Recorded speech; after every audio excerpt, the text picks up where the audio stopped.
Okay, we're going to solve problems 13 through 16 together on the Unit 8 review.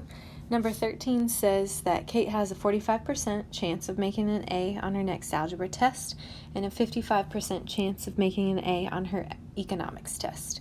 What's the probability she'll make an A on both tests? I have wrote the formula for probabilities where they are compound and independent, so the probability of one and the other occurring is equal to the probability of the first event times the probability of the second. And so what I do here is I just change my percentages to a decimal. The first event, probability of A happening, is 45% chance of making an A on her algebra test, so I do 0.45 times the probability of the second event making an A on our economics test, which is 55%. For them to both occur at the same time, remember the word and means that I use the operation of multiplication. And when I multiply those together, I get 0.2475 or 24.75% chance of making an A on both. All right, problems down below are filling out a Venn diagram with this scenario.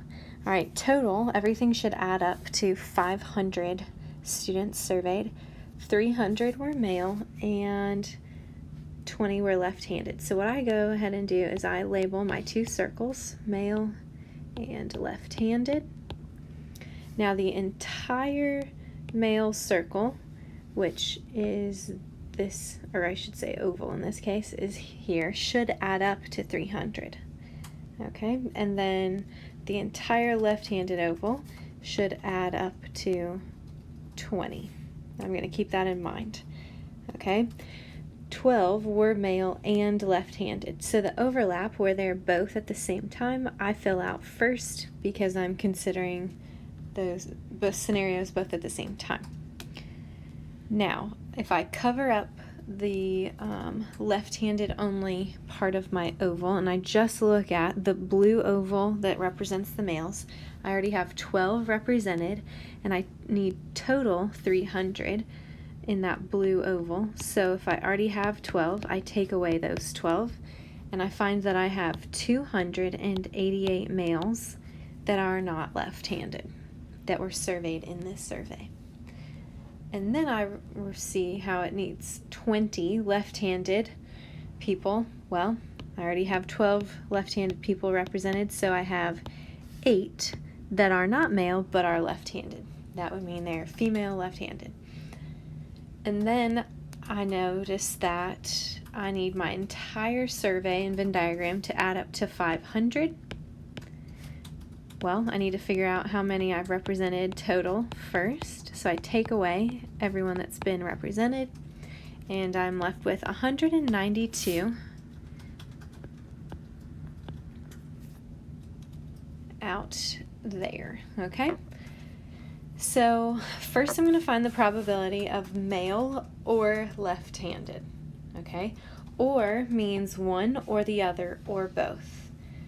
So I'm going to remember that the probability of A or B is equal to the probability of A, or in this case male, plus the probability of left-handed minus the probability of where they overlap. Okay?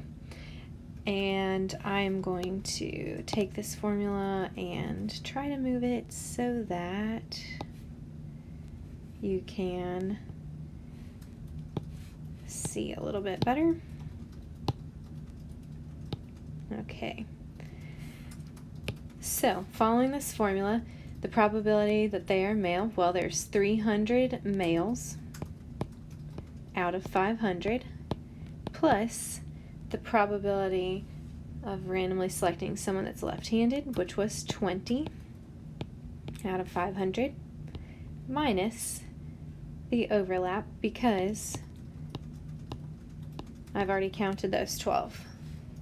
And I'm left with 308 out of 500 chance that I randomly select someone that is male or left-handed. that does simplify to 77 out of 125. Number 15 says find the probability of randomly selecting someone that's left-handed given that they are male. Remember, whenever I see that given bar, whatever comes after it is going to be my denominator. So how many males do I have? I have 300. So out of those 300, I'm looking at how many are left-handed. Well, in my male circle, I have 12 that are left-handed. And so that would be my probability of randomly selecting someone that's left-handed given they're male. They meet the condition of being male. So I have a simplified 1 out of 25 chance of selecting someone in that scenario. Okay, then it says find the probability of someone who is right-handed and female. Okay, so you could do this a few different ways, whichever way you want to look at it first. They have to meet both conditions. So you can select and highlight maybe everyone that's right-handed first, or you can select everyone or highlight everyone that's female. I'm going to select everyone that's right-handed first. So these 288 people are not inside the left-handed circle, and these 192 people are not inside the right-handed circle.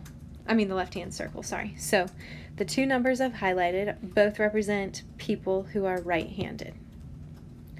Okay, then I might take another color and highlight the people who are female.